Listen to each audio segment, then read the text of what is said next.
ਤਾਂ ਬਜਟ ਦੇਸ਼ ਦਾ ਪੇਸ਼ ਹੋਇਆ ਤੇ ਇਸ ਤੋਂ ਬਾਅਦ ਪੰਜਾਬ ਦੇ ਖਜ਼ਾਨਾ ਮੰਤਰੀ ਵੀ ਬਜਟ ਦੇ ਉੱਤੇ ਆਪਣਾ ਪ੍ਰਤੀਕਰਮ ਦਿੰਦੇ ਹੋਏ ਨਜ਼ਰ ਆਏ ਤੇ ਬਜਟ ਨੂੰ ਲੈ ਕੇ ਉਹ ਬਹੁਤ ਸਾਰੀਆਂ ਗੱਲਾਂ ਜ਼ਿਕਰ ਕਰ ਰਹੇ ਨੇ। ਪਰ ਇਸ ਸਭ ਦੇ ਵਿਚਾਲੇ ਜ਼ਿਕਰ ਜੀਐਸਟੀ ਦਾ ਵਾਰ-ਵਾਰ ਹੁੰਦਾ ਹੈ ਪੰਜਾਬ ਸਰਕਾਰ ਦੇ ਵੱਲੋਂ ਕਿ ਸਾਰਾ ਜੀਐਸਟੀ ਦਾ ਬਕਾਇਆ ਉਹ ਕਿਉਂ ਨਹੀਂ ਦਿੱਤਾ ਜਾਂਦਾ। 6000 ਕਰੋੜ ਦਾ ਇੱਕ ਵਾਰ ਫਿਰ ਤੋਂ ਉਹਨਾਂ ਨੇ ਜ਼ਿਕਰ ਕਰ ਦਿੱਤਾ। ਹੁਣ ਅਸੀਂ ਦੇਸ਼ ਦੇ ਬਜਟ ਦੀ ਗੱਲ ਕਰੀਏ ਤਾਂ ਤੁਹਾਨੂੰ ਅਹਿਮ ਪੁਆਇੰਟਸ ਦੱਸਦੇ ਹਾਂ ਕਿ ਦੇਸ਼ ਦੇ ਬਜਟ ਦੇ ਵਿੱਚ ਕੀ ਕੁਝ ਅਹਿਮ ਰਿਹਾ ਹੈ ਜਦੋਂ ਕੇਂਦਰੀ ਖਜ਼ਾਨਾ ਮੰਤਰੀ ਨਿਰਮਲਾ ਸੀਤਾਰਮਨ ਦੇ ਵੱਲੋਂ ਬਜਟ ਪੇਸ਼ ਕੀਤਾ ਗਿਆ। ਨਿਊਜ਼ 18 ਪੰਜਾਬ ਦੇ ਉੱਤੇ ਤੁਸੀਂ ਪੁਆਇੰਟ ਬਾਈ ਪੁਆਇੰਟ ਸਮਝੋ ਕਿ 2021-2022 ਦਾ ਬਜਟ ਕੀ ਹੈ, ਕਿਹੜੇ ਖੇਤਰ ਦੇ ਲਈ ਕਿੰਨਾ ਕੁਝ ਦਿੱਤਾ ਗਿਆ ਕੇਂਦਰ ਦੀ ਸਰਕਾਰ ਦੇ ਵੱਲੋਂ। ਕੁਝ ਪੁਆਇੰਟਸ ਦੇ ਜ਼ਰੀਏ ਤੁਹਾਨੂੰ ਸਮਝਾਣੇ ਆ। ਬਜਟ ਦੇ ਵਿੱਚ ਟੈਕਸ ਸਲੈਬ ਦੇ ਵਿੱਚ ਕੋਈ ਬਦਲਾਅ ਨਹੀਂ ਕੀਤਾ ਗਿਆ। ਸੀਨੀਅਰ ਸਿਟੀਜ਼ਨ ਦੇ ਲਈ ਟੈਕਸ ਦੇ ਵਿੱਚ ਰਾਹਤ ਦਿੱਤੀ ਗਈ ਹੈ। 75 ਸਾਲ ਤੋਂ ਬਾਅਦ ਪੈਨਸ਼ਨ ਧਾਰਕਾਂ ਨੂੰ ਆਈਟੀਆਰ ਤੋਂ ਰਾਹਤ ਮਿਲੇਗੀ, ਯਾਨੀ ਕਿ 75 ਸਾਲ ਤੋਂ ਜ਼ਿਆਦਾ ਜਿਨ੍ਹਾਂ ਦੀ ਉਮਰ ਹੈ ਜਾਂ 75 ਸਾਲ ਜਾਂ ਉਸ ਤੋਂ ਜ਼ਿਆਦਾ ਤਾਂ ਉਹਨਾਂ ਨੂੰ ਇਨਕਮ ਟੈਕਸ ਦੀ ਰਿਟਰਨ ਨਹੀਂ ਭਰਨੀ ਹੋਏਗੀ। ਉਧਰ ਕੋਰੋਨਾ ਵੈਕਸੀਨ ਦੇ ਲਈ 35000 ਕਰੋੜ, ਬੀਮਾ ਖੇਤਰ ਦੇ ਵਿੱਚ 74% ਦੀ ਐਫਡੀਆਈ ਨੂੰ ਮਨਜ਼ੂਰੀ। ਸਟਾਰਟਅਪ ਦੇ ਲਈ ਟੈਕਸ ਛੋਟ ਦੇ ਵਿੱਚ 1 ਸਾਲ ਦਾ ਇਜ਼ਾਫਾ ਕਰ ਦਿੱਤਾ ਗਿਆ। ਜਿਨ੍ਹਾਂ ਨੇ ਸਟਾਰਟਅਪ ਸ਼ੁਰੂ ਕੀਤੇ ਸੀ ਉਹਨਾਂ ਨੂੰ ਟੈਕਸ ਦੇ ਵਿੱਚ ਛੋਟ ਦਿੱਤੀ ਗਈ ਸੀ ਤੇ ਉਸ ਛੋਟ ਨੂੰ ਵਧਾਇਆ ਗਿਆ, 1 ਸਾਲ ਹੋਰ ਵਧਾ ਦਿੱਤਾ ਗਿਆ। ਉਧਰ 94 ਆਟੋ ਪਾਰਟਸ ਤੇ ਡਿਊਟੀ ਟੈਕਸ ਨੂੰ ਵਧਾਇਆ ਗਿਆ ਹੈ, 15% ਕੀਤਾ ਗਿਆ ਹੈ। ਗੱਲ ਅਸੀਂ ਕਰੀਏ ਜੁਐਲਰੀ ਦੀ, ਸੋਨਾ ਚਾਂਦੀ ਦੀ, ਤਾਂਬੇ ਦੀ, ਲੋਹੇ ਦੀ ਤਾਂ ਕਸਟਮ ਡਿਊਟੀ ਇਸ ਦੇ ਉੱਤੇ ਘਟਾਈ ਗਈ ਹੈ। ਐਮਐਸਪੀ ਵਧਾ ਕੇ ਉਤਪਾਦਨ ਲਾਗਤ ਦਾ 1.5 ਗੁਣਾ ਕੀਤਾ ਗਿਆ ਹੈ। ਸਰਕਾਰ ਕਹਿ ਰਹੀ ਹੈ ਕਿ ਅਸੀਂ ਪਿਛਲੇ ਕੁਝ ਸਮੇਂ ਦੇ ਵਿੱਚ ਇਹ ਕੀਤਾ ਹੈ, ਅੱਗੇ ਵੀ ਐਮਐਸਪੀ ਦੇ ਉੱਤੇ ਖਰੀਦ ਜਾਰੀ ਰਹੇਗੀ। ਤੇ ਨਾਲ ਹੀ ਈ-ਨੈਮ ਦੇ ਨਾਲ 1000 ਮੰਡੀਆਂ ਨੂੰ ਜੋੜਨ ਦਾ ਵੀ ਐਲਾਨ ਕੀਤਾ ਗਿਆ, ਯਾਨੀ ਕਿ ਡਿਜੀਟਲਾਈਜੇਸ਼ਨ ਮੰਡੀਆਂ ਦੀ ਕਰਨ ਦੇ ਵੱਲ ਵੀ ਵਧਾਉਣ ਦੀ ਕੋਸ਼ਿਸ਼ ਹੈ। ਤੇ ਜਿਹੜੇ ਸੂਬਿਆਂ ਦੇ ਵਿੱਚ ਇਲੈਕਸ਼ਨਸ ਹੋਣੇ ਨੇ ਇਸ ਸਾਲ ਤਾਂ ਉਹਨਾਂ ਨੂੰ ਵੀ ਬਜਟ ਦੇ ਵਿੱਚ ਵੱਡੀਆਂ ਸੌਗਾਤਾਂ ਜ਼ਰੂਰ ਮਿਲੀਆਂ ਨੇ, ਉਹ ਚਾਹੇ ਅਸਮ ਹੋਵੇ, ਪੱਛਮੀ ਬੰਗਾਲ ਹੋਵੇ, ਕਿਉਂਕਿ ਪੰਜਾਬ ਯੂਪੀ ਦੇ ਵਿੱਚ ਅਗਲੇ ਸਾਲ ਇਲੈਕਸ਼ਨ ਹੋਣੇ ਨੇ ਤਾਂ ਉਸ ਦੇ ਲਈ ਥੋੜਾ ਜਿਹਾ ਇੰਤਜ਼ਾਰ ਕਰਨਾ ਪੈ ਸਕਦਾ। ਹਾਲਾਂਕਿ ਹੋ ਸਕਦਾ ਕਿ ਪੰਜਾਬ ਦੇ ਇਲੈਕਸ਼ਨ ਅਗਲੇ ਬਜਟ ਤੋਂ ਪਹਿਲਾਂ ਹੀ ਹੋ ਜਾਣ। ਤਾਂ ਸੀਨੀਅਰ ਸਿਟੀਜ਼ਨ ਦੇ ਲਈ ਟੈਕਸ ਦੇ ਵਿੱਚ ਰਾਹਤ ਤੇ 10 ਵੱਡੀਆਂ ਗੱਲਾਂ ਨੇ। ਪੂਰਾ ਬਜਟ ਅਸੀਂ ਤੁਹਾਨੂੰ ਸਮਝਾਉਣ ਦੀ ਕੋਸ਼ਿਸ਼ ਕਰ ਰਹੇ ਹਾਂ। ਤਕਰੀਬਨ 2 ਘੰਟੇ ਤੱਕ ਪੂਰਾ ਜਿਹੜੀ ਸਪੀਚ ਚੱਲੀ ਤੇ ਉਸ ਦੇ ਵਿੱਚ ਇਹ ਅਹਿਮ ਚੀਜ਼ਾਂ ਨਿਕਲ ਕੇ ਸਾਹਮਣੇ ਆਈਆਂ।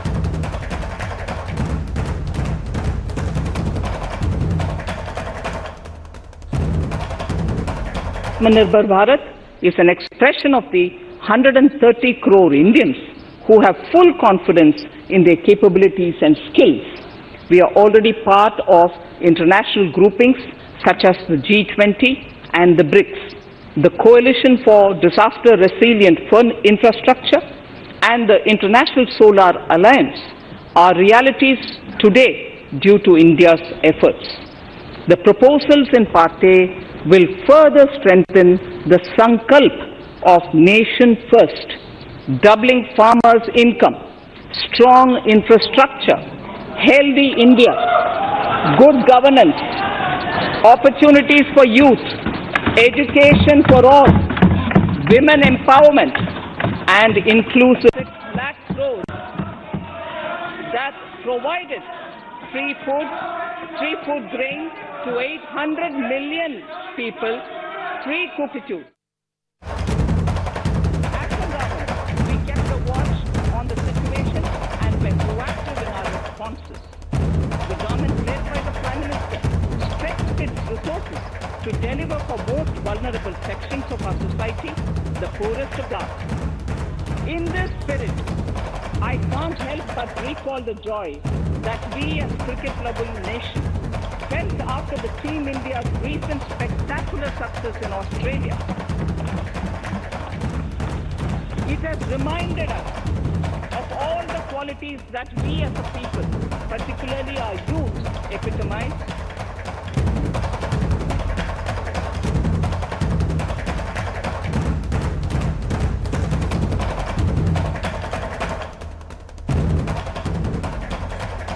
ਤਾਂ ਬਜਟ ਪੇਸ਼ ਕੀਤਾ ਗਿਆ। ਬਜਟ ਦੇ ਵਿੱਚ ਕੀ ਕੁਝ ਖਾਸ ਅਸੀਂ ਦੱਸਣ ਦੀ ਕੋਸ਼ਿਸ਼ ਕਰ ਰਹੇ ਹਾਂ, ਇੱਕ ਕਰਕੇ ਤੁਹਾਨੂੰ ਹਰ ਇੱਕ ਖੇਤਰ ਦੇ ਵਿੱਚ ਦੱਸਾਂਗੇ ਕਿ ਕੀ ਕੁਝ ਬਜਟ 'ਚ ਐਲਾਨ ਕੀਤਾ ਗਿਆ।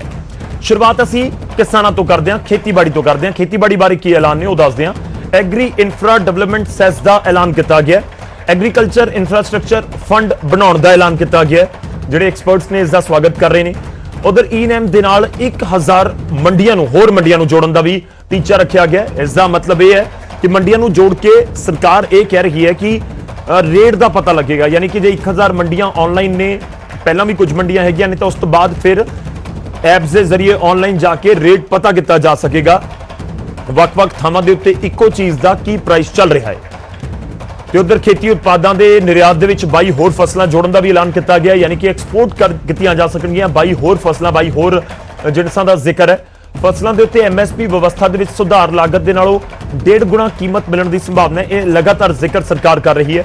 ਇਸ ਦੇ ਨਾਲ ਤੁਹਾਨੂੰ ਵੀ ਦੱਸ ਦਈਏ ਕਿ ਜੋ ਸਰਕਾਰ ਦੇ ਐਲਾਨ ਨੇ ਉਸ ਦੇ ਮੁਤਾਬਕ 16.5 ਲੱਖ ਰੁਪਏ ਰੱਖਿਆ ਗਿਆ ਕਿਸਾਨਾਂ ਦੇ ਲੋਨ ਦੇ ਲਈ, ਜੇਕਰ ਕਿਸਾਨ ਕਰਜ਼ ਲੈਂਦੇ ਨੇ।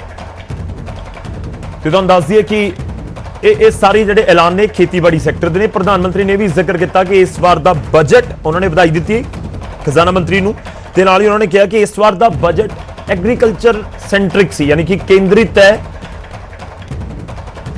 ਐਗਰੀਕਲਚਰ।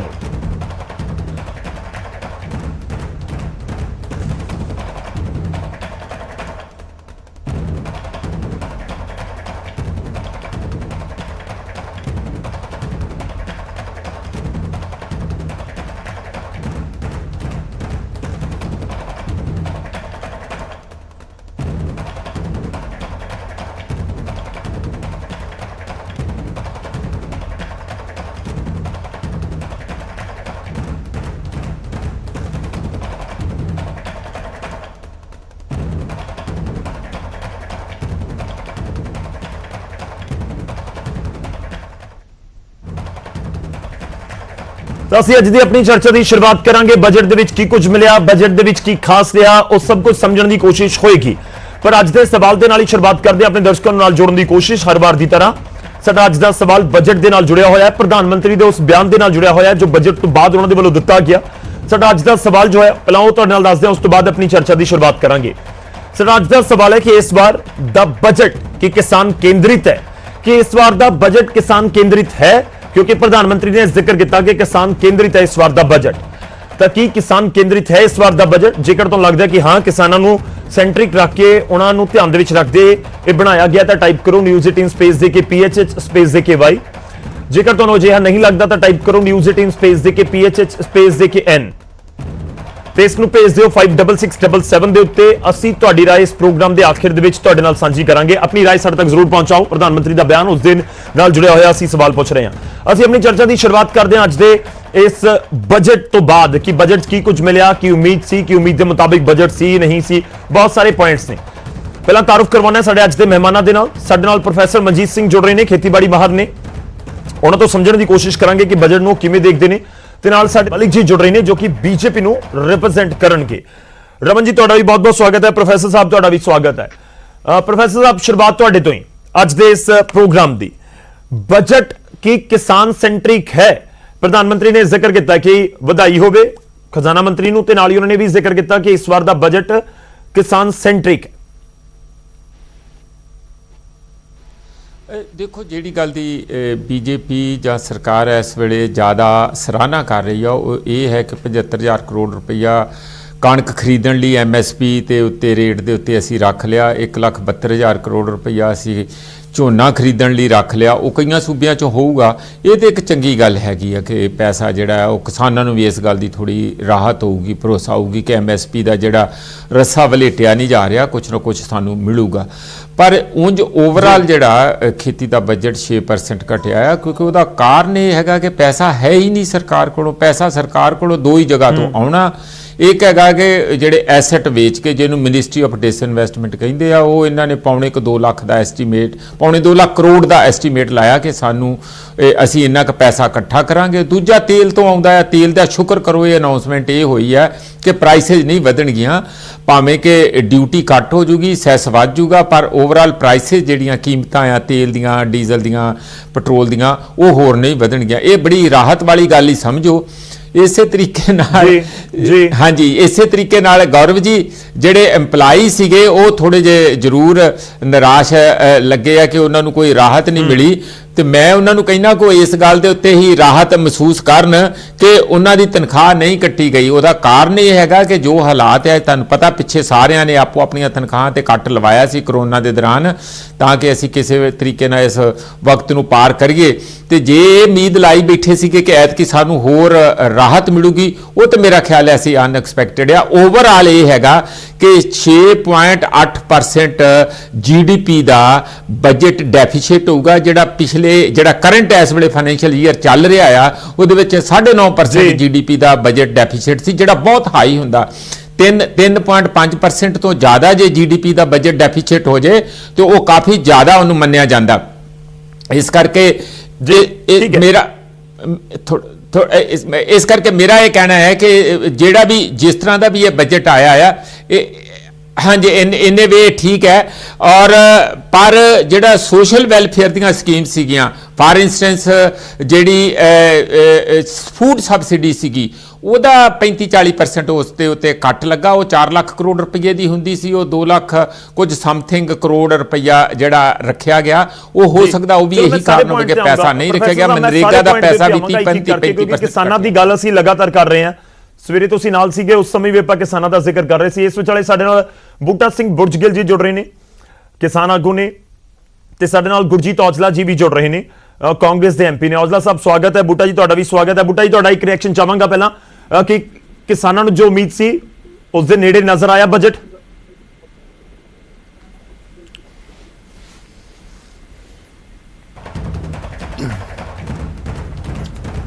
ਠੀਕ ਹੈ, ਸਾਡੇ ਮਹਿਮਾਨ ਸਾਡੇ ਨਾਲ ਬਣੇ ਹੋਏ ਨੇ। ਮੈਂ ਇਸ ਵਿਚਾਲੇ ਆਪਣੇ ਦਰਸ਼ਕਾਂ ਨੂੰ ਦੱਸ ਦਵਾਂ ਕਿ ਕੁਝ ਹੀ ਪਲਾਂ ਦੇ ਵਿੱਚ ਨਿਰਮਲਾ ਸੀਤਾਰਮਨ ਦੇਸ਼ ਦੇ ਖਜ਼ਾਨਾ ਮੰਤਰੀ ਬਜਟ ਤੋਂ ਬਾਅਦ ਲਾਈਵ ਹੋਣਗੇ ਨਿਊਜ਼ 18 ਦੇ ਉੱਤੇ, ਨਿਊਜ਼ 18 ਪੰਜਾਬ ਹਰਿਆਣਾ ਹਿਮਾਚਲ ਦੇ ਉੱਤੇ ਕੁਝ ਹੀ ਪਲਾਂ ਦੇ ਵਿੱਚ। ਤੇ ਇਸ ਵਿਚਾਲੇ ਅਸੀਂ ਗੱਲਬਾਤ ਦੀ ਕੋਸ਼ਿਸ਼ ਜ਼ਰੂਰ ਕਰ ਰਹੇ ਹਾਂ ਕਿ ਆਮ ਖੇਤਰ ਕਿਵੇਂ ਸੋਚ ਰਹੇ ਨੇ, ਵੱਖ-ਵੱਖ ਖੇਤਰ ਕਿਵੇਂ ਸੋਚ ਰਹੇ ਨੇ ਇਸ ਬਜਟ ਨੂੰ ਲੈ ਕੇ। ਬੂਟਾ ਜੀ ਮੇਰੀ ਆਵਾਜ਼ ਆ ਰਹੀ ਹੈ ਤੁਹਾਡੇ ਤੱਕ? ਬੂਟਾ ਸਿੰਘ ਜੀ ਕਰ ਲਾ ਆਵਾਜ਼ ਮਾਰੀ ਜੀ। ਬੂਟਾ ਜੀ ਆਵਾਜ਼ ਆ ਰਹੀ ਹੈ ਮੇਰੀ?